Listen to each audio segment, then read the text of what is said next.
Hello. Hello, thank you everyone for joining this afternoon for Minnesota's first Farm to Kids Network meeting. This meeting is hosted by the Minnesota Farm to Kids Alliance. My name is Kate Siebold and I'm the Farm to Institution Coordinator at the Minnesota Department of Agriculture. So you'll be hearing from me this afternoon, as well as other members of the Minnesota Farm to Kids Alliance, which is a group of partners who collaborate to advance and support farm to school and early care around the state. So to get things started, we'd love to just see who is joining us today. So please feel free to introduce yourself in the chat. You can share your name, where you're located, any affiliation you want to share. Perhaps it's a school or an early care center, a farm, an organization. And if you'd like, if there's anything you want to share about what brings you to this afternoon's meeting. While you're doing that, I want to note that we are recording this meeting and it will be posted on the Minnesota Department of Agriculture's website for you and others to review later. So your participation today is voluntary. While the presenters welcome any questions or comments you may have, you are not legally required to contribute in any way. And since we are recording, we do ask that you stay muted and prevent any background noise or just interruptions as presenters are talking. All right. So it looks like we've got folks joining from places all around the state, which is really exciting to see. So the plan for this afternoon is to introduce our new Farm to Kids network. We'll share what this is and how you can get involved. We'll also be sharing more about what's happening in Minnesota's Farm to Kids landscape, including highlights from the past year, new resources that are available, and some things that we have on the horizon. The goal of this afternoon is to build awareness, knowledge, and a sense of community for Farm to Kids in Minnesota. And our hope is that you leave here feeling a little more energized and connected to this work. We do hope to have time at the end for questions. So if you have any questions come to mind as you're listening today, please write them down and save them for the end, or you're welcome to put them in the chat and we'll do our best to then return to them during the question and answer period. All right, so to get started, we thought we'd do just a little activity, again in the chat, where we'd love to just hear, what does farm to kids or farm to school or farm to early care mean to you? So we invite you to go back in the chat and just share 3 words that come to mind or feel important when you think about farm to kids. There are no right or wrong answers here. And we want to see the different words that come to mind for all of you.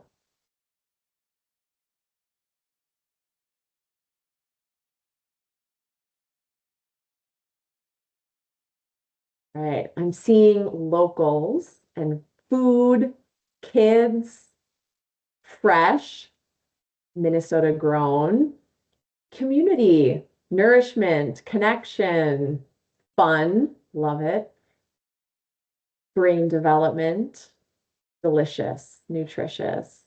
Oh, these are great words. This is exciting. Learning, coordinating. Excellent. Well, keep those words coming. I think it's nice just to kind of ground ourselves today in some of these words. I also want to ground us in some shared language and context for today's meeting. So you might be wondering about some of the terms we're using: farm to kids, farm to school, farm to early care, network, alliance. So let's just talk through some of those terms quickly.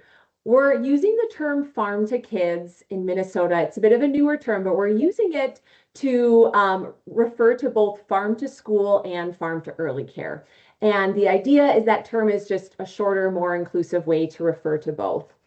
It's totally fine if you still catch yourself saying farm to school. You might even hear myself or another presenter today slip into that language. It's a bit of an adjustment, but we're hopeful that farm to kids will become more commonly used over time in our state.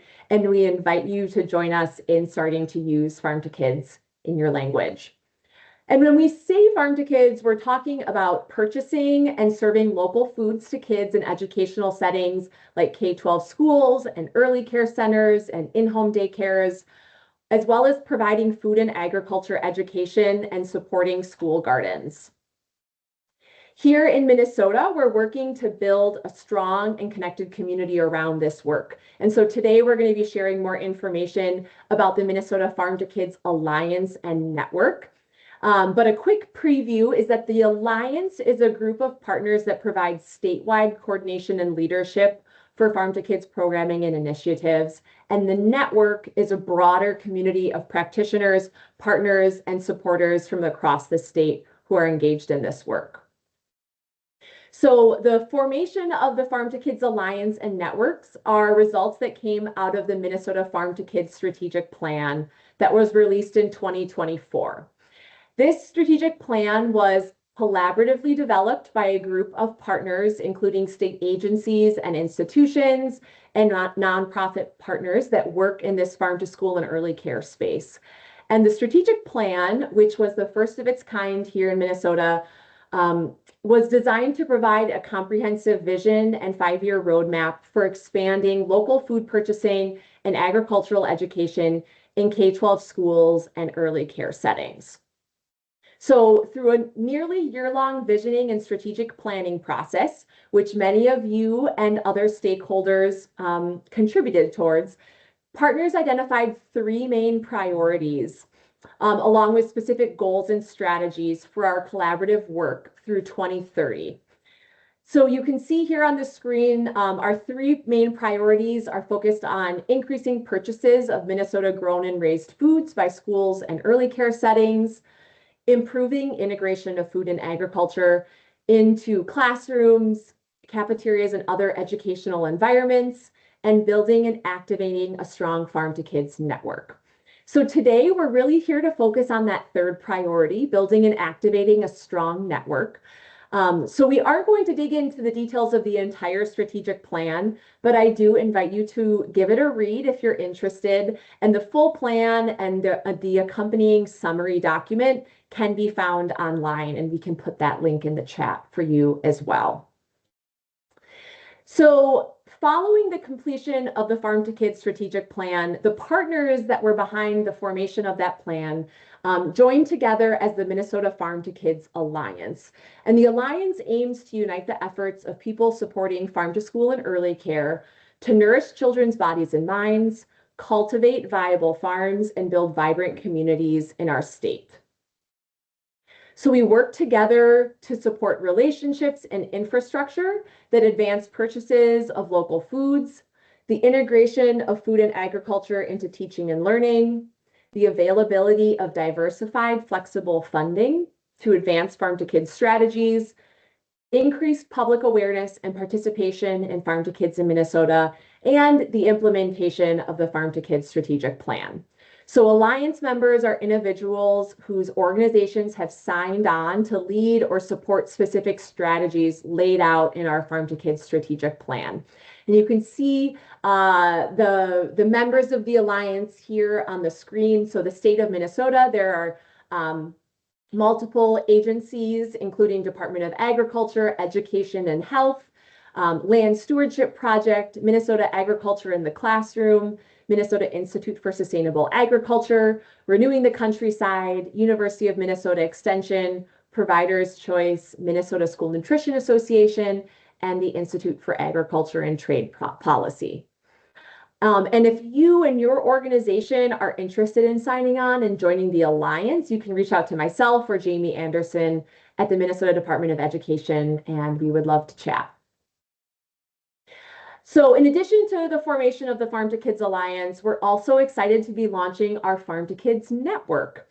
This network, again, is directly tied to that 3rd priority of our strategic plan, which is focused on building and activating a strong Farm to Kids network. So the network serves as a broader reach than the Alliance, and it's open to any individual or organization who wants to learn, connect, and collaborate with others to advance local food purchasing and agricultural education in Minnesota schools and early care settings. So whether you are a farmer or food business owner, a school food service director, daycare provider, food systems partner, interested parent or community member, we hope that you'll join the Farm to Kids network and be a part of the future of Farm to Kids in Minnesota. So by joining the network, you will receive invitations to network events, build connections with one another, stay up to date with news about resources and funding opportunities. And if you're interested, you can contribute your skills, voice, and resources to projects that are important to you. So if you haven't already, you can join the network today. It's very quick. It's just an online form. And the QR code on the screen here is the link to do that. We will also send out an email after today with the link for you to join the network if you're interested. So with that, we want to shift a little bit and share some highlights from our 2025 Farm to Kids annual report, which was just released by the Farm to Kids Alliance, and it's the first one that we've ever done. So releasing an annual report was another strategy that was identified in our Farm to Kids strategic plan. And the idea was to document the year with data of events and programming that's happened, as well as shine a spotlight on some of the innovative things happening at the state, regional, and local levels around Farm to Kids, and provide a preview of what's to come in the next year. The plan right now is to continue releasing an annual report each October in conjunction with Farm to Kids Month. So the link to the annual report we can put in the chat. It is online. And today we'll be sharing just some highlights from it and encourage you to check out the full report afterwards. So first we'll share some impact by the bushel. These are just some fun numbers that we wanted to share. So looking back since October of 2024, here are some fun stats. Over 200,000 youth and adults participated in the 2024 Apple Crunch that happened. Stay tuned for numbers from the 2025 Crunch that happened last month. We also had 496 Minnesotans sign a petition that was organized by the Land Stewardship Project and the Institute for Agriculture and Trade Policy to support the state of Minnesota's Farm to School and Early Care Grant Program. 114 school districts finished their 2023 Farm to School grants, which were funded by the USDA Local Food for Schools program. And at the end or the close of those grants, those 114 school districts had bought $3.37 million worth of local food from more than 500 producers in Minnesota. We had 96 farmers, school food service professionals, and early care providers attend our Farm to School Roadshow events that happened last winter. And 84 schools and early cares participated in Minnesota's first school garden week. So I think those numbers share and highlight just some of the many great stakeholders that are involved in this work. And again, we encourage you to go to the full report to see more of those numbers. And with that, I'm going to pass it over to Jamie Anderson with the Minnesota Department of Education, who's going to share some great stories from the field. Thanks, Kate. So we're going to share a couple highlights from this past year in our stories from the field category from our annual report. So one of a really exciting highlight that we had this past year was our launching of the Minnesota Farm to School Institute. The Institute was created in partnership with Departments of Education, Departments of Agriculture, and the University of Minnesota Landscape Arboretum. And the Institute is a year-long professional learning opportunity for school teams across the state.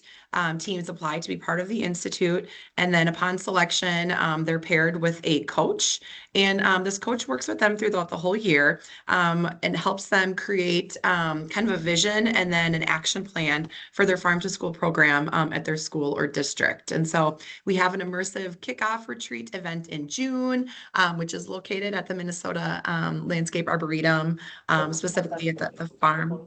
at the ARB location. And a part of the retreat is they are just completely immersed in farm to school, learning about it, having opportunity to build and create relationships as a team, learning different facets of farm to school. It's just a really cool opportunity to really think intentionally about what farm to school looks like in their school or district. And then they will leave the retreat with an action plan that will be implemented in the next school year. Another highlight from this past year is our regional spotlight, which was on Countryside Public Health. Countryside Public Health is located in sort of the southwest region of the state, and it is in partnership with the SHIP program, so the Statewide Health Improvement Partnership Program, which the Minnesota Department of Health facilitates. And Countryside Public Health did a lot of really amazing things in correlation and collaboration with a couple different regional nonprofit groups in their area. But they supported creation of new school gardens. They held cultural taste tests at various schools throughout the region. And they also developed these pitch books that highlight local farmers, and they use as marketing and promotional tools that they can share with potential school buyers. And you could see the picture on the slide is an example of one of their pitch books. They also, again, in collaboration with several different groups in this area, created a Pride of the Prairie. And so this initiative is really working on focusing on highlighting the local food system, our local growers, local food makers in that area. And you can see a really great quote from Ashley Woban, who is the SHIP coordinator in this region. They're really trying to strengthen connections and program goals to strengthen the food system within this 5-county region in the Pride of the Prairie program, and then throughout this whole space. And then our last story from the field is the Minnesota Grown Cream of the Crop Award. So this was launched this past year. It was kind of a rebranding of our District of the Year contest, but we now have the Cream of the Crop, which will be an annual contest. It recognizes schools, early care centers, and family daycares that are really farm to school leaders in their space. So there's a tiered recognition program. It's open to anyone to apply. We'll be accepting applications. They'll be rolling out soon, and they'll be due in May. And then we had over a dozen schools, early care centers, or in-home daycares be honored this year in kind of this tiered recognition opportunity. So you could be a golden drumstick, you could be a silver squash, or you could earn the bronze berry designation. So this past year for 2025, our school district of the year was Minneapolis Public Schools. So out of all the districts that applied, they were selected as the district of the year, the cream of the crop. And you could see a couple pictures of some of their different farm to school initiatives. They invited farmers in to speak to their students in the classroom, a picture of one of their local Minnesota Thursday meals, and then their farmer trading cards, which are a big hit with the students. So congratulations to Minneapolis Public Schools. And then our family daycare center of the year was Little Skeeters Daycare, which is located in Bagley, Minnesota. Lots of different really great, early care focused farm to kids initiatives that they're doing at their daycare center. You can see kiddos doing a pumpkin activity. They did some food preservation, eating local turkey and meat sticks. So congratulations to Little Skeeters Daycare. And we are really excited to see who our distinguished awardees will be for 2026. So stay tuned for that application window when it is open. We also wanted to highlight some new resources. So switching gears, new resources that were created this past year related to Farm to Kids. And I think I'm passing it to Michaela to talk about our first resource. Yes, you are. All right, great. Yeah, the first resource that I'll talk about is our Farm to School Grantee Map. So this is a new map that was created to help you easily find schools, early care centers, and in-home family daycares that have received funds to purchase local food. And I actually have a link to the map that I can put in the chat if people want to sort of follow along or explore it on their own screen. But this is an interactive map. You can filter it to see recipients of our full tray or first bite grants or recipients of our local tots cost share. If you click on those different spots on the map, you can see the award year, the grant type they received, and the amount that they received. So this is just a great way to sort of get an overview geographically of people near you who are also interested in farm to school, whether you're a producer looking for an institution to sell to, or if you're also a school or early care or family daycare to find people to connect with who can maybe direct you towards producers that they're working with. So yeah, that's what I have to say about the map.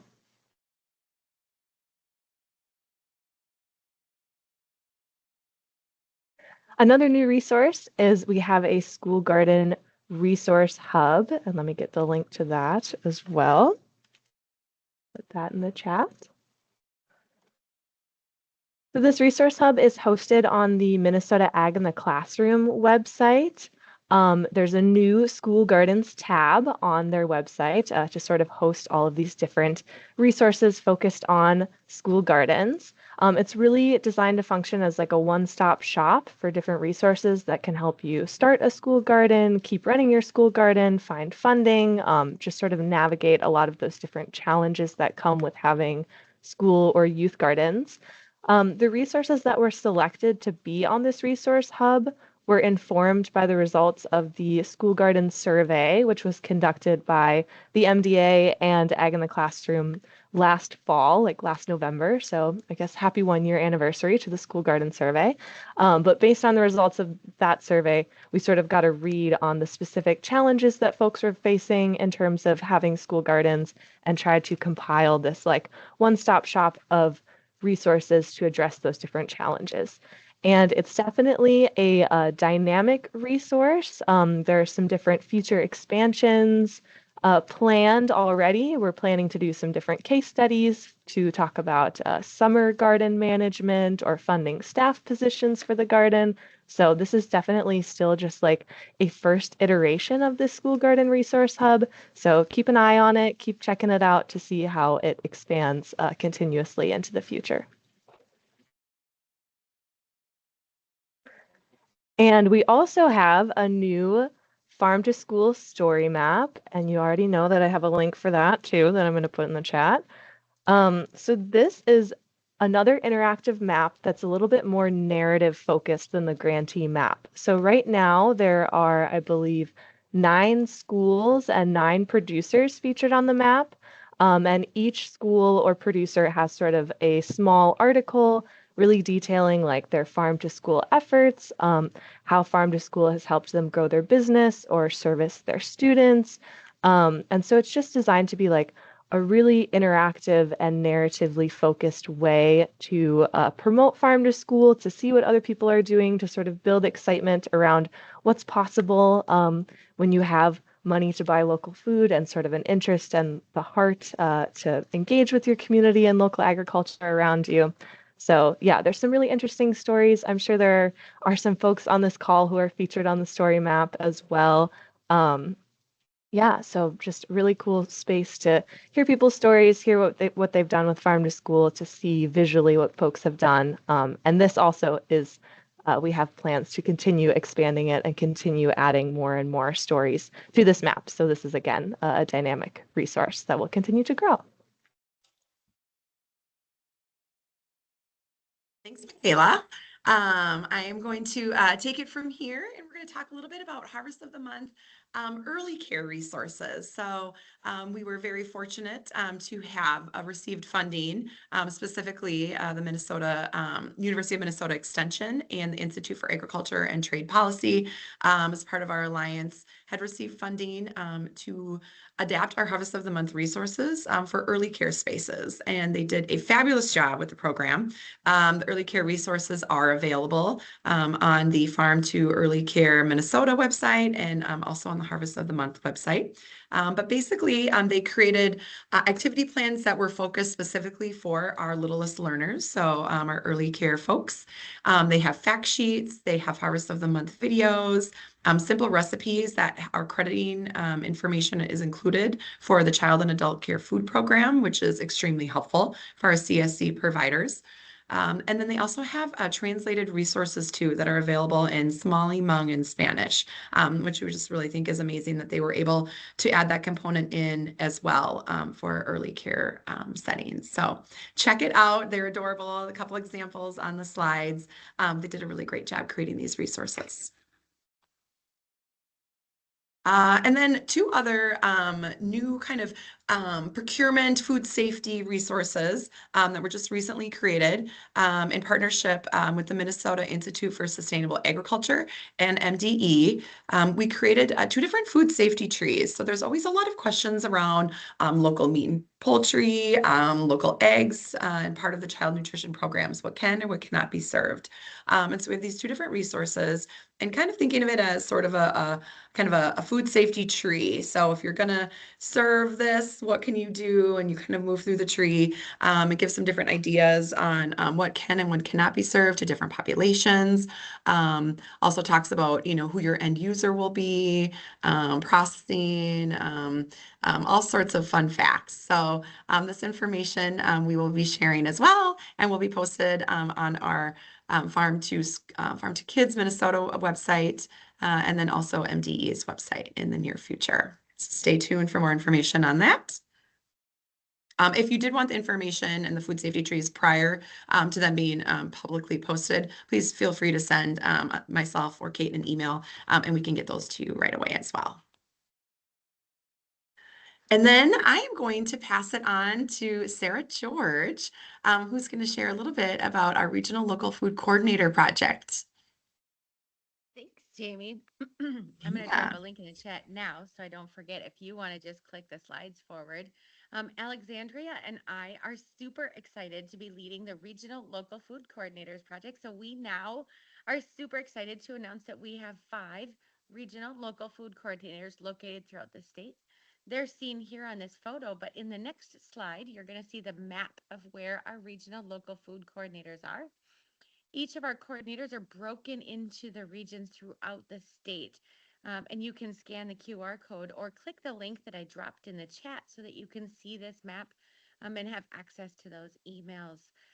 In the next slide, you're going to see some of the work that we're doing isn't just focused on farm to school. So we're working with the schools. In the next slide, we're working with the early care sites and providing those resources for our farm to early care so that they can advance some of the different things that are happening for farm to school and early care throughout the state of Minnesota.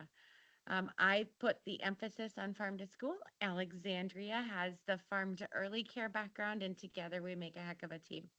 On the next slide, you're going to see one of our first resources. Again, there's a QR code, but you can also click the link in the chat. Every one of these, it doesn't look like much, but every one of these is a link.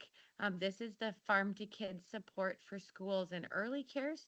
And each of these are links when you get to this doc. So you can, if you're looking for different fact sheets or if you want to order free materials, you can click that link if you're looking for funding for those grants or who the contact is at Department of Education or Department of Agriculture. It's all in one slide deck or resource so that you can access that. Next slide. We're not there though just to support the early cares and the schools. We're also there to support our farmers. So we want to make sure that the farmers have the resources to connect to the schools and the early cares in the community. So on your next slide, you're going to find that we also have created a farmer resource. This is going to have resources on regulations and licensing and farm to wholesale readiness, organizations that help support farm to school, and then organizations at Extension. There's so much support at Extension, but also some listservs they can sign up to, in addition to some fact sheets. So, and ways to connect with food hubs, lots of different things on here. On the next slide, We are super excited to work with anyone. And there's an intake form on our website, on the QR code, in the chat. So please reach out. That's what we're here for. We have some amazing regional local food coordinators, and we can't wait. We will have some road shows come February of 2026. So hang tight and listen up for those. Hope you join us. Thanks so much, Sarah. And thank you to all the regional local food coordinators that are on the call and Renewing the Countryside for spearheading this project. It's been something that we've really, as kind of a state have really been wanting to do for a long time. And we're thrilled that, you guys took the lead on this and are doing a great job with it. So thank you. Next, we're going to move into policy and advocacy, and I'm going to pass it off to Laura Schreiber and I believe Erin McKee, and they're going to talk a little bit about policy and advocacy. There we go. Thanks, Jamie. Yeah, hi everyone. My name is Laura Schreiber. I'm the Government Relations Director with Land Stewardship Project. And Erin and I are the co-leads for policy work for Farm to Kids. So I have a few updates for you all, and I'm looking forward to what's next and have some opportunities for ways that you can get involved and engaged. The photos that you're seeing here, there was a number of farm to school tours this last month in October for National Farm to School Month, where we invited legislators, folks from MDA, Department of Education, community members to come and learn and see this program in action. So it was a great opportunity to, for those legislators especially, to understand where this funding is going to, and the farmers and the schools and students that are being positively impacted by this. So you can go to the next slide.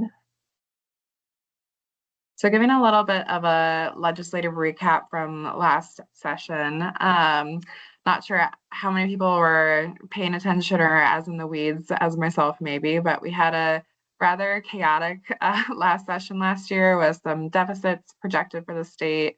There was a late start and leadership changes. But through all that, we were able to increase funding for the Farm to School and Early Care Grant Program, thanks to a number of you on this call for either joining lobby meetings, LSP's Lobby Day, or other ways to share your support for this program. So we were able to increase the funding to 1.5 million for fiscal year 2026, and then 1.54 million for the following year. So a total of $550,000 increase.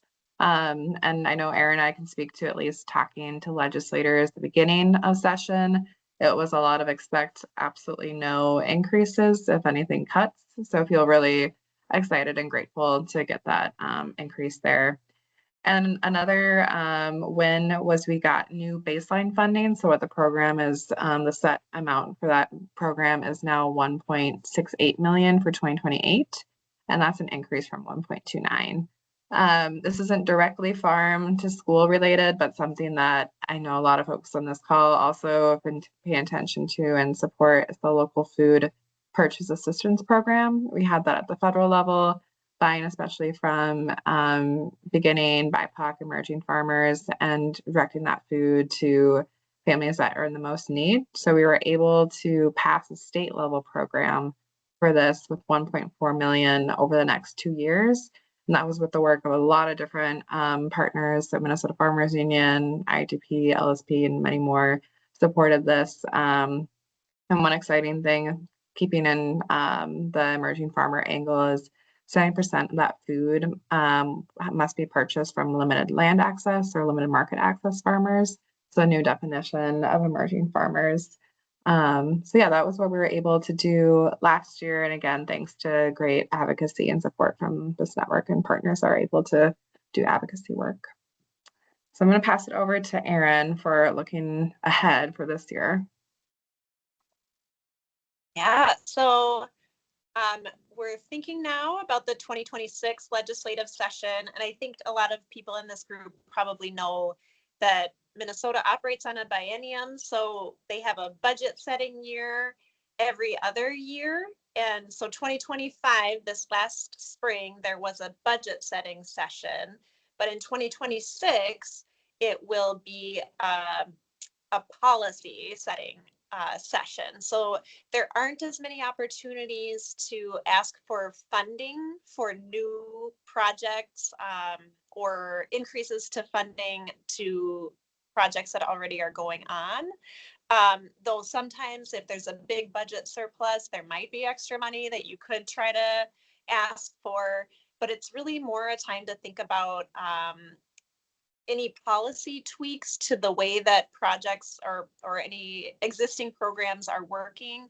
If there are tweaks that you can think of that would make them improved, easier to access or more efficient, or better at doing what our big picture goals are, this upcoming session would be a year that you could ask for those things, things that don't cost money that can still have a big impact.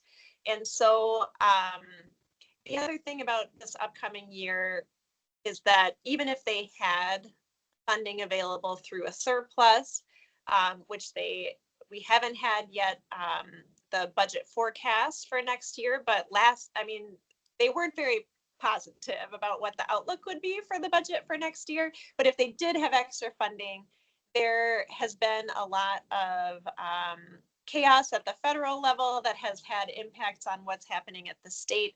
So I am anticipating that there will be a lot of competition over any available funding to fill in for some critical programs like SNAP or healthcare, where there have been federal cuts for funding. So just to set expectations, like it probably is going to be a more challenging year. And we're going to be watching for what that budget forecast is, but it is tricky. However, we're still thinking ahead, like even though it's not a budget setting year this year, there are opportunities to bring up things that we anticipate asking for in the future and kind of lay the groundwork and build relationships with decision makers and get the issues out there, because it usually takes a few cycles to get new things passed. And so I will say, like, Laura and I are very interested if you all have ideas of policy tweaks that we could put forward in the upcoming session, or on future funding requests that could make a difference. We would love to hear from all of you. And we're not state employees. We're an external organization, so we're doing this as a project on the side here, leading that advocacy work together. But we do want input from people on the ground who are the ones who know how things are playing out and whether it's working for people. And we have had a couple of consistent priorities that were developed with input from many people in this group and from other stakeholders. One has been consistently needing more funding for the existing very successful Farm to School and Farm to Early Care grant program. And we will continue to ask for more funding for that program because we know that there are many more applicants than there are grants available. Another huge priority has been the need for regional coordination. So it's so great to hear from Sarah about what's happening on the ground now. And I'm hoping that we can build on that experience and kind of push for permanent support for that kind of work. But if you have other ideas, please let us know. And if we go to the next slide, we'll talk about ways that you can support this effort. Yeah, so we're always looking for ways that we can make this program feel real for legislators. So stakeholder stories, whether it be from farmers, food service directors, students, parents. We're always looking for opportunities to share that in local media, social media, and directly with legislators. And this, like I mentioned, in October, we had done a number of farm to school tours, but thinking about, how do we set ourselves up well for 2027, where it's a budget year, wanting to focus on House and Senate leadership. So that would be Senator Erin Murphy, Representative Zach Stevenson, and Representative Lisa Demuth are all folks who have a lot of power to set like how much funding can go toward agriculture. So wanting to get farm to school higher on their radar and profile for all legislators. So those tours are a great way to do that. And then if you yourself are engaged in this work and have experience or stories or farmers that you're working with our schools, for our Land Stewardship Project, we annually always do a family farm breakfast and lobby day at the Capitol. So you can come get some great food, connect with people who are excited about how do we create and build a more sustainable and regional farm and food system. And we have our date set this year for March 11th. So if you have interest in that, you can reach out to me to learn more about it. And also, yeah, just reaching out to Erin and I. If you're interested in getting involved in advocacy, there's always lots of different roles that people can take, whether that's, joining us for lobbying meetings or just working directly in our community to get your story out and get legislators aware of this work. So yeah, that's all we have for today. Thanks. Thanks so much, Laura and Erin. We really appreciate you sharing what's going on in the legislative world and how Alliance and Network members can advocate. Thank you. So we talked a lot about what has happened this past year, and now we want to touch base a little bit on what's on the horizon and what is coming up. So we have our monthly Farm to Kids office hours. Our office hours, we've been doing this for several years now. It's the second Wednesday of the month from 2:30 to 3:30. The QR code will send you to the registration link. We did change it a little bit this year. And so we decided to focus on a monthly theme or topic. So if people, were kind of curious about something in particular, they could understand like, oh, this is what they're going to be talking about this month and have a little bit more of a focus for the office hours. So part of the office hours is focused on this different monthly theme or topic. And then the other portion is open-ended, open for anybody who has questions, wants to learn more.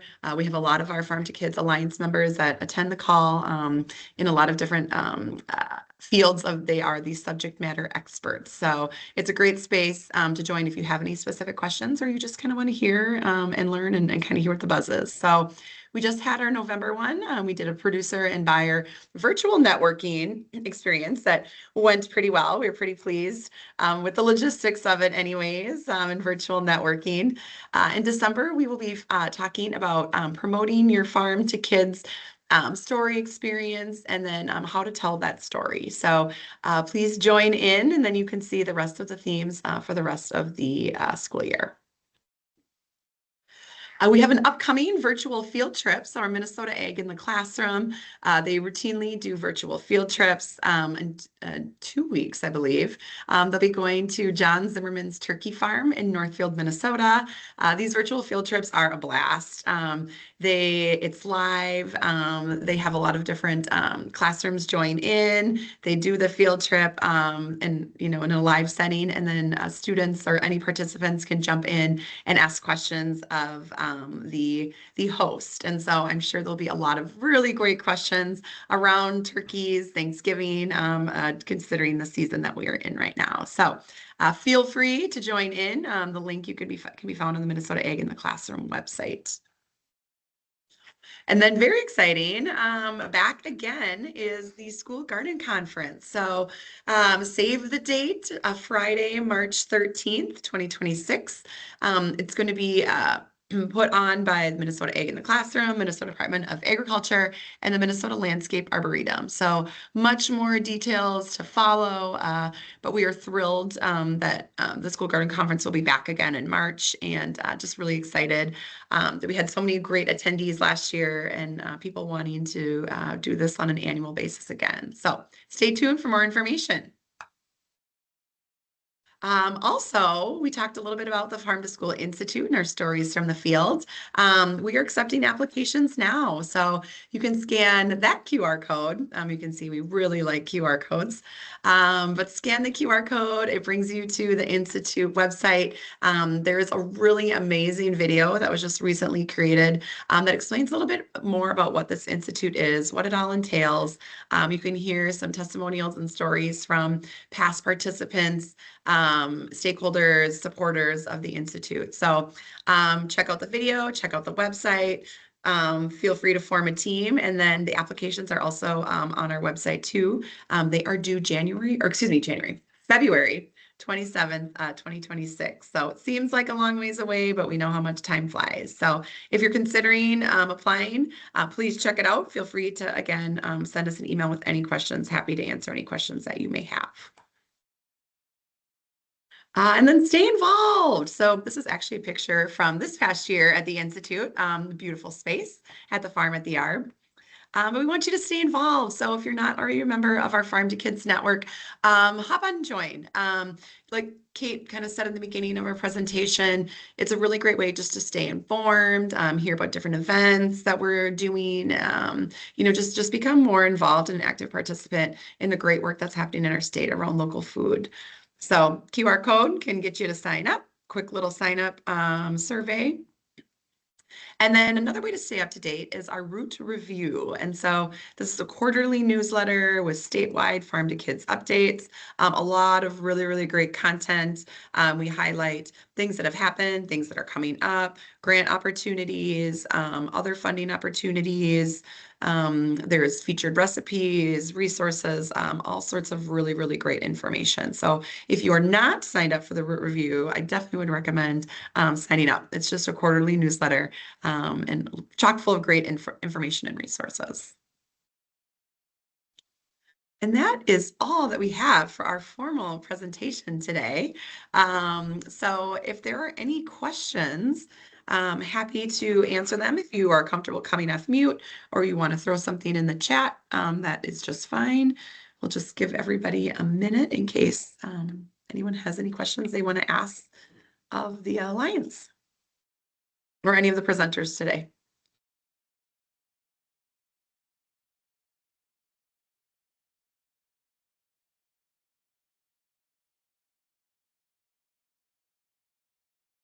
I don't see anything in the chat, Kate, or any other moderators, no presenters. Okay. No, I don't see anything. There were a couple questions in the chat just around where some of the farm to school like grantee maps are. And so we did answer those, that the grantee maps and the story map that Michaela shared are all linked on the MDA's Agri Farm to School and Early Care Grant website under the previous grantees tab. So you can head there and find the link to all of those maps. Wonderful. Well, this is like a record, I think. Like we were worried we were going to go over, and so we actually were able to finish a little bit early. So we'll stay on if anybody has any questions they want to ask individually or thinks of something. But we really appreciate everybody tuning in today to hear about the great stuff that's happening across our state in the farm to kids space. Speaking on behalf of the other Alliance members, we all feel really fortunate to be working in this space and having some amazing partners and school, early care, and farmers who are doing some really great work for our kids and communities. So thank you all. Have a wonderful day. And yeah, we hope to see you soon. Thank you.